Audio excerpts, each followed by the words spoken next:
The Bible says that forget not the stone out of which you were hewn. People forget so quick in life. Many people have short memory. I have learned over the years not to forget where I have come from. And it is a curse to forget. It is unrighteous to forget.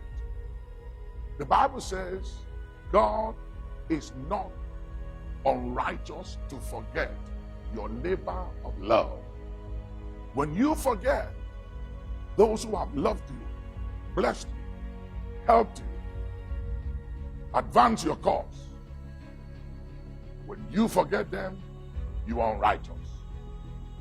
But when you remember those who helped you and have loved you and cared for you, and you show gratitude, it gives you longevity.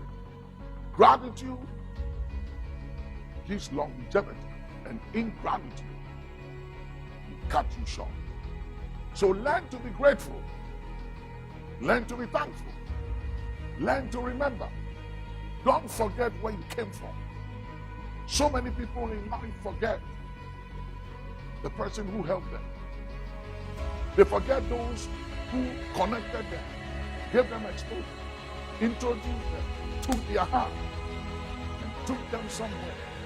As soon as they arrive at the point in life, they think they've made it. In life, you can never hit the height of life till you get out of it. There's always room for improvement.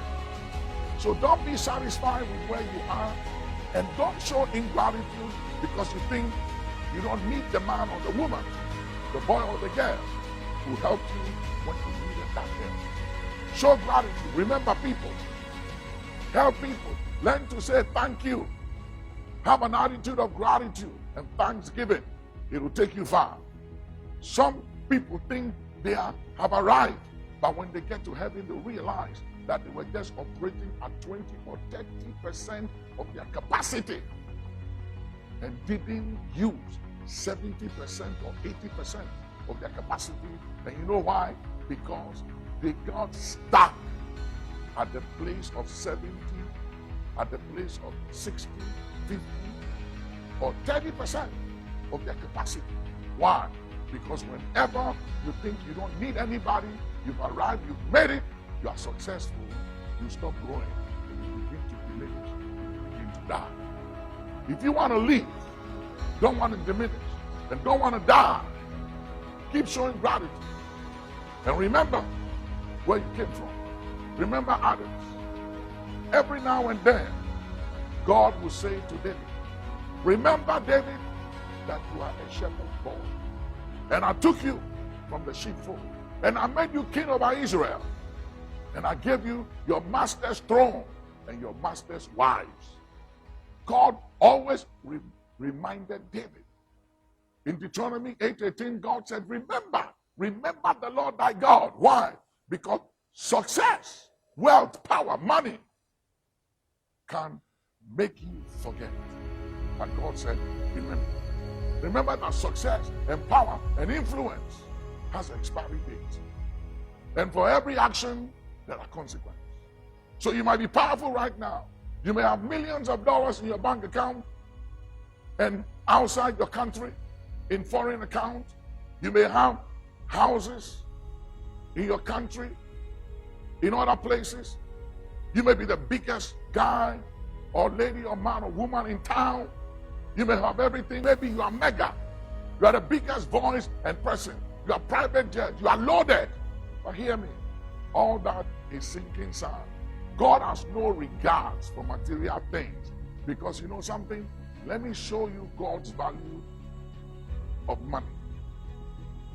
The streets in heaven, they are made of gold. That is how insignificant money is to God. He sees money as nothing. So if your confidence and who you are and how you relate to others, and especially those who have helped you in life before, is derived from material wealth, blessing, and money, or influence or power, you are to be pitied among all men. But if your confidence is derived from this one thing, that you know the Lord, who executes judgment, righteousness, and justice on earth, then you are on a good track in life.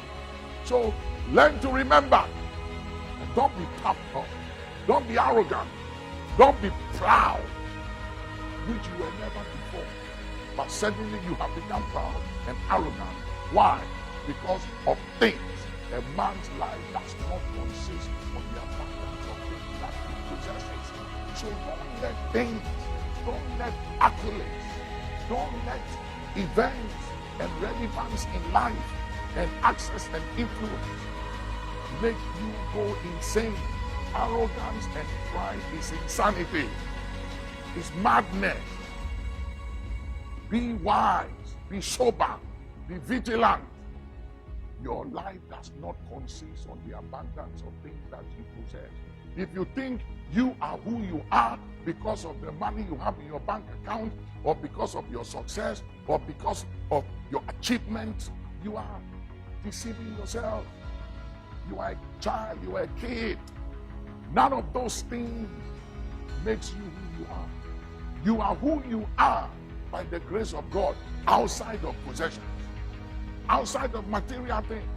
You are who you are by the grace of God.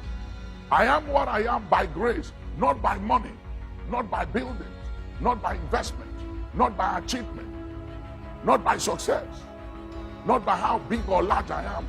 I am who I am by the grace of God. The credit must go to the grace of God. Let's give God the credit, and let us not be anything outside of grace. And you will live long and you will go far. Remember, gratitude gives longevity. Ingratitude will cut you short. Show gratitude and live long.